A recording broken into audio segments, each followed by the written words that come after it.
So I'm gonna use this day to do different odd and end things. I pulled my truck in here yesterday afternoon. This is my 5500, and I'm about to install a winch on this bumper. I got put this wrench hand bumper, put it on back, I think the end of October is when I put this thing on and swapped it. And you can get them two different ways. You can get them with a winch mount or without. It's a few $100s more to get it with it. So I'm fixing to drop this plate down and set the winch on it and stick it back up in there and put it back on.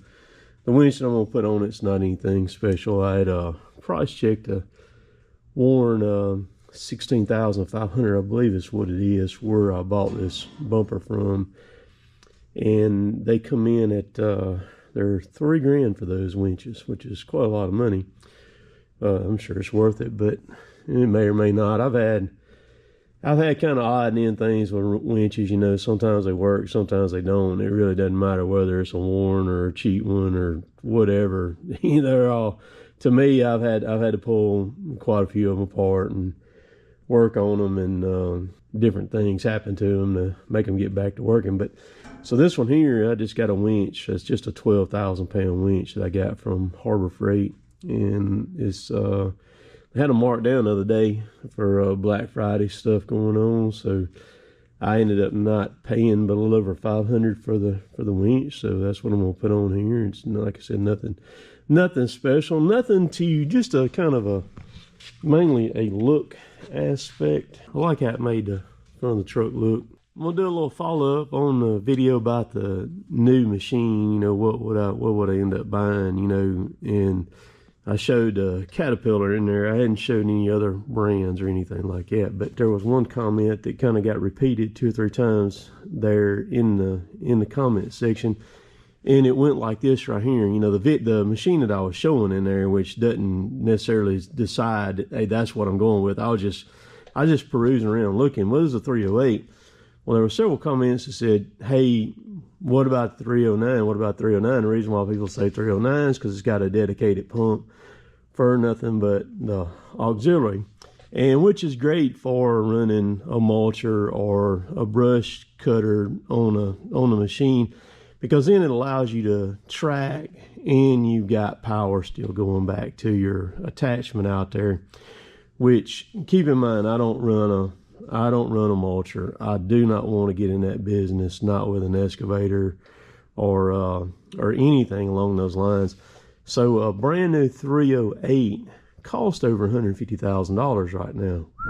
Yeah, boy, over 150. I can remember when a brand new 200 John Deere wasn't but $150,000, and it hadn't been that long ago that that was the price. Prices have really increased on this stuff quite a lot, if you have not priced anything.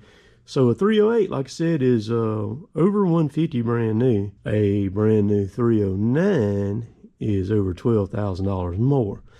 So there's got to be a limit somewhere. You know, if you're going to go to a 309, why don't you go through a 313? If you're going to go to a 313, why don't you go through to a 325? You know, it's unending, but there has got to be a cutoff point, a limit somewhere like that. Keep in mind, what I do is I do tree work. I run a Rotobeck grapple. I'm in yards all the time, and sometimes I will load and unload a machine 2 to 3 times a day, moving around between jobs. So the 309, 308 Saints chassis, the 309 does weigh a little bit more because it's got the extra pump on it, so you're looking at about 1,000 pounds more. Again, I got to move the machine around. You're looking at pushing 21,000 pounds, and you put the grapple on it. You know, you're getting on up there weight wise. And there's some who don't think in depth on that stuff. They see something and they, you know, just kind of fire off at that, or what they're thinking is, and they're not thinking, you know, hey, he's got to move that machine around.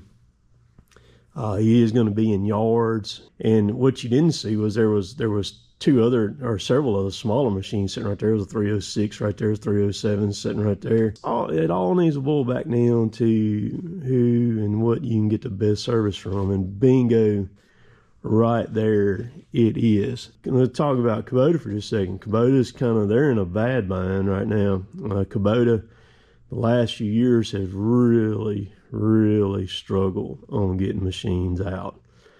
I mean, it's been bad. The SVLs and then the mini excavators, they've been kind of few and far between. I know my dealer here where I bought mine from, they just have not been able to get them.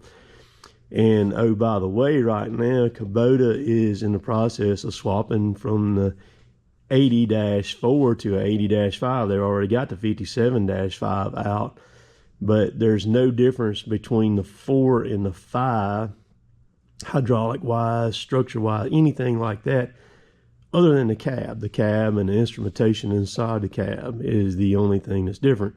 A lot of differences between all the machines. So like the 80 Kubota or whatever, and the 57, the 306 Cat, all of them like that, you have an option of a 2-way blade or a 4-way blade on it. Say the 308, you only can get a 2-way blade on that machine. Whatever machine I get this time, it'll have 2 auxiliaries coming down to the end of the stick down there.